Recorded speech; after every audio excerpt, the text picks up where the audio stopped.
जिनके जिंदगी से ग्रह नक्षत्र समाप्त होने वाली है, जिनका भविष्य उज्जवल होने वाला, जिनकी जिंदगी में चार चांद लगने वाली, ऐसे सौभाग्यशाली को सत्संग नसीब हो जाता है। एक संत ने कहा, मिलता है जिंदगी में साधुओं की संगति कभी कभी, मिलता है जिंदगी में साधुओं की संगति कभी कभी, लाते ऐसे मोड़ पर तकदीरें कभी कभी। और दौलतमंदा, दौलत का अभिमान न करना, दौलत का इष्ट छीन लेते कभी कभी। जिन पर आपको घमंड है वो तो थोड़े दिन के लिए, लाते ऐसे मोड़ पर किस रूप में मिल जाए कि जम के फंदा को काट दे। साधु मारे बाप है, साधु सत के अंग, साधु मिला दे राम से, काटे जम का फंद। वे संत ही जम के फंदा को काट सकते हैं। तो लाते ऐसे मोड़ पर तकदीरें कभी कभी चौराहा है, किस रूप में वह मिल जाए उसका कोई पता नहीं। केहू भेष में नाई रे अरबंग है, देवे में कुसाद, खाए में तंग है, जग से रे उदास, महर के अंत का, अरे हारे पलटू, ऐसी रहनी रहे लक्षण संत का। कहू भेष में नहीं रे अरबंग मन मस्त रहता, देवे में कुसाद, इतना उदार कि कल जो खाएंगे उनका भी परवाह नहीं। और जो दिन में तो हलवा पूरी रसगुल्ला टिकरी गुल जामुन रस कदम रस मलाई भरदम खाया, और रात के लिए परेशान है। कहते संत की दरबार के पूछ नहीं। गोरखनाथ जी महाराज ने कहा, दिन में खाए और रात लधक ताके संग न गौरख रख।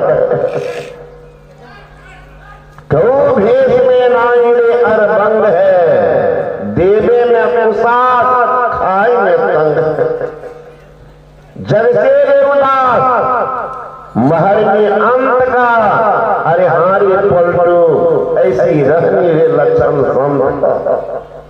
किनको पता, मच्छंदरनाथ जी महाराज भीख मांगते थे, पता होगा ये भिख मांगा संत है, परमात्मा के सत्य पथ प्रदर्शक है। किनको पता, मांगने गए कि माई के आंगन में, अरे माई अलख निरंजन, अरे माई कोई हो भिक्षानु दे, भगत भिक्षानु दे। एक माई निकली उधर से भिक्षा लेकर के, मच्छंदरनाथ के झोला में वह भिक्षा डालती, और लौटी जब आंगन के तक तो माई रोने लग गई। मच्छंदरनाथ खड़े होकर के देख रही कि भिक्षा डाली झोला में, रोई क्यों? आवाज लगाते हैं, अरे माई, ओ माई, सुन माई, भिक्षा डाल करके रोई क्यों? वो बेचारी हृदय की वेदना सुनाती है, बाबा देख लो ये महल, ये मकान, ये जमीन, ये जायदाद सब हमारी, लेकिन है बदकिस्मती, इनको भोगने वाला अभी तक नहीं आया। अब तो उम्र भी ढलने को है, लेकिन कोई उत्तराधिकारी नहीं आया। निसंतान वो माँ की बाँझ। मच्छंदरनाथ अपने झोला में हाथ दिए, निकाला भस्म, लो मां इसको खा लेना, लड़का होगा। आप 12 वर्ष के बाद में आऊंगा लड़का उपदेश करने के लिए, तब तक उनको सुरक्षित रखना। 12 वर्ष के बाद हमारे गुरु महाराज के गुरु थे बाबा देवी साहब। बाबा देवी साहब को बैठा करके किसी ने दीक्षा नहीं दिया है, दीक्षा नहीं दिया है। तब बाबा देवी साहब के पिता थे मुंशी लालदास, वो थे संत तुलसी साहब के परम शिष्य। तुलसी साहब रहते थे हाथरस में, वहां गुफा में बैठे रहते थे। पानी भर गया, कहने लगे गुरु महाराज इस पानी में क्या रहिएगा, एक जब तक पानी नहीं सूखता है तब तक मेरी कुटिया में निवास किया जाए। उनके आग्रह को मान करके तुलसी साहब आ गए उनके घर में। 1 महीना लगातार घर में रहे। जाते समय पानी सूख गया, चल दिए तो झोला लेके साथ चल। कुछ दूर दूर गए, तुलसी साहब ने कहा कि मुंशी बाबू 1 महीना आपके घर में हम रहे, लेकिन आपके पुत्र को नहीं देखा। कहाँ है आपका बेटा? उठे नहीं संतान, कोई बेटा उठा नहीं। कहा आपके बेटा को मैंने देखा। सरकार बेटा को आप बुलाएंगे तब न आएंगे, आप बुलाइए तो आ जाएंगे। तुलसी साहब कहते हैं हम बुलाएंगे तो आएंगे, का ठीक होगा, आ जाएंगे, का ठीक हम बुला रहे हैं। उनका कहना था, उनकी पत्नी गर्भवती हुई और जन्म हुआ बाबा साहब देवी साहब। आशीर्वाद वही ले गए बाबा साहब उनको 12वां दिन कि आप बुलाए, आपका ये चेला आए। लो साहब, बाबा साहब के कपार पर 12वां दिन वो हाथ रख दिए। जाइए, अभी अभी गुरु की जरूरत, सब विद्या दे दिए। 12वें दीक्षा बैठा करके नहीं दिए हैं, आशीर्वाद से उनको दीक्षा हो गया है। सब ज्ञान बाबा साहब को अपने आप हुआ। वही मच्छंदर नाथ कहते माई बड़ी माई ये भस्म खा लेना, लड़का होगा 12 वर्ष के बाद में आऊंगा उपवास देने के लिए, तब तक सुरक्षित रखना, अन्यत्र कहीं ले नहीं जाना। बाबा जी चले गए। और माताएं का स्वभाव है, उनके पेट में बात नहीं पचता। जो बात कह दीजिएगा और कसम खिला करके तो और जल्दी कह दो। गई आनंद महिला सबसे कहने लगी अब हम तो खुद की समझी बन जाऊंगी, हमें तो बाबा ने आशीर्वाद दिया, हमको भी संतान हो। महिला सब इनको पूछने लगी सो तुमको क्या मिला? कहीं का बाबा आए थे भस्म दिए, का खा लेना बेटा होगा। कहते बाबा कहाँ के थे? का वो पता नहीं। क्या नाम था बाबा का? वो भी नहीं जानता। कहाँ आए थे बाबा का भिक्षाटन करने के लिए? महिला कहने लगे पागल, वो बाबा जी की इतना ताकत होता कि भस्म से बेटा देता, अपने घर में रह करके सोना चांदी नहीं बना लेता, भीख मांगता घरे घर। पागल कहीं की कहीं खाएगी, पेट में पत्थर होगा तो बाबा जी खोज खोज पता है न आता है नाम। कहीं पेट में बच्चा हुआ, गौ में आग लग गई तो भाग भी नहीं पाएगी, इतना वजन बढ़ जाएगा। भगवान करे बच्चा तो लेते।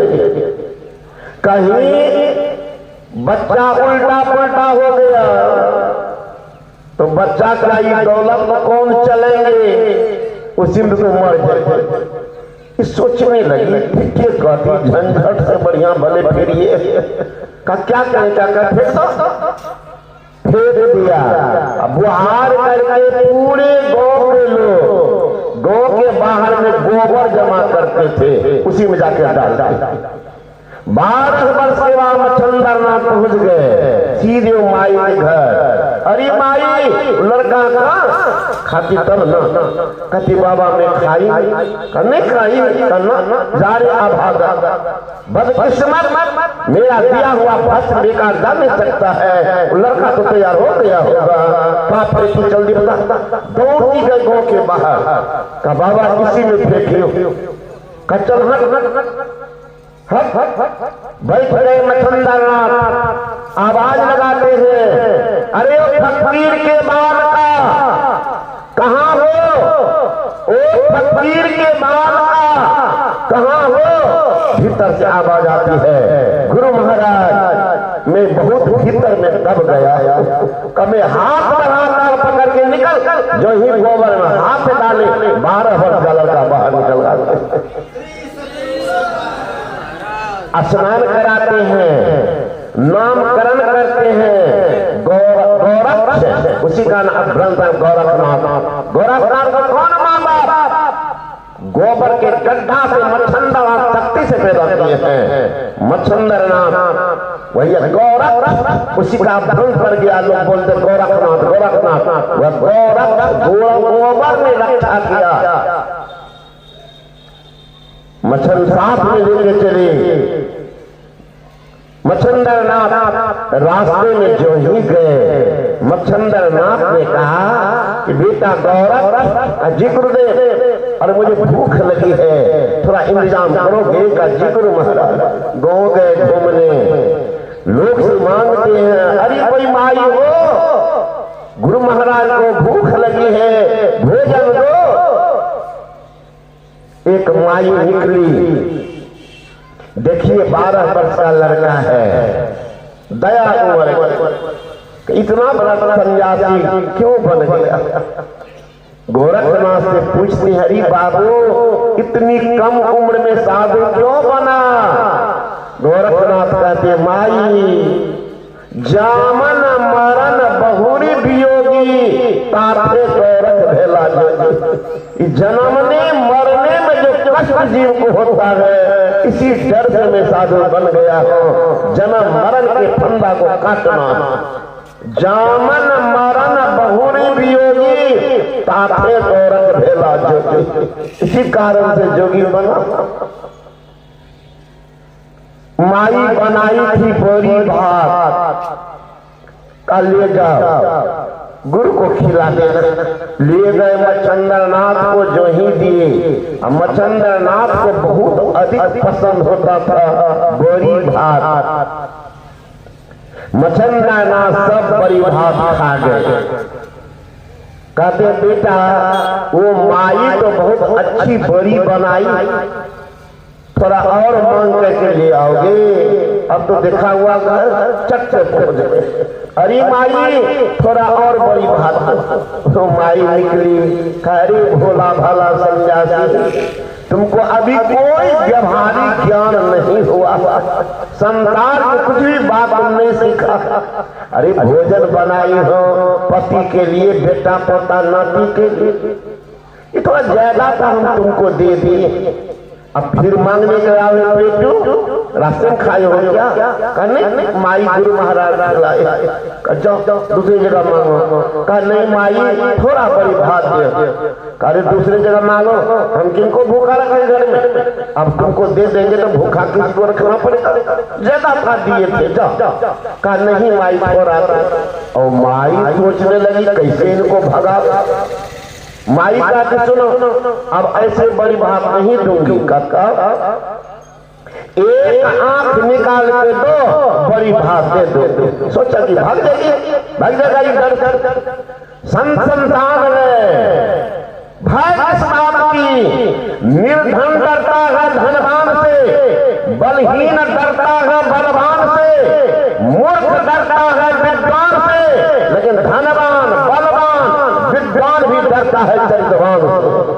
उनको किस बात की डर है। जो ही माई कहते हैं आंख दो तब बड़ी बात दे दूंगी। चट्टे झोला में हाथ डाला, निकल गया चाकू, मारा आंख में घुसेरा, आंख को घुमा करके निकाल कर लो मां, तो बड़ी बात। वो माई बात पर चकित होगी, भागेगा, क्या होगा, लोग देखेंगे क्या करेंगे। इतनी कम उम्र के सन्यासी को आंख निकालनी, दौड़ती गई जल्दीबाजी में, बड़ी भाग करके भागा थी। अब तो खून की धारा निकली, निकला हुआ आंख हाथ में चला मच्छंदरनाथ की तरफ। दूर से देखते मच्छंदरनाथ दौड़ गए।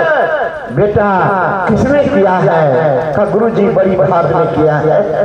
कहा फिर बड़ी बात, सारी घटना कह सुनाए। इस बार वो माई सहज ढंग से नहीं शर्त रखी, एक आंख दोगे तब बड़ी बात तुम। मैंने सोचा गुरु की सेवा में एक आंख जा रही है, इसका मतलब सौदा सस्ते में पड़ रहा। दोनों आंख मांग देती तो आपके चरण से सदा के लिए अलग हो जाते। हे गुरु महाराज, काम चलाने के लिए आंख है, सेवा में आंख गई। मच्छंदरनाथ रोने लगे। कहती है बेटा वो आंख क्या किया? दूसरे हाथ में रखा। उस आंख को उठाते मच्छंदरनाथ इस आंख में सटाते हैं, हाथ फेरे, रोके बिलखते पकड़ के छाती में सटाए। इस आंख में तो रोशनी आ ही गई, दृष्टि भी खोल गई।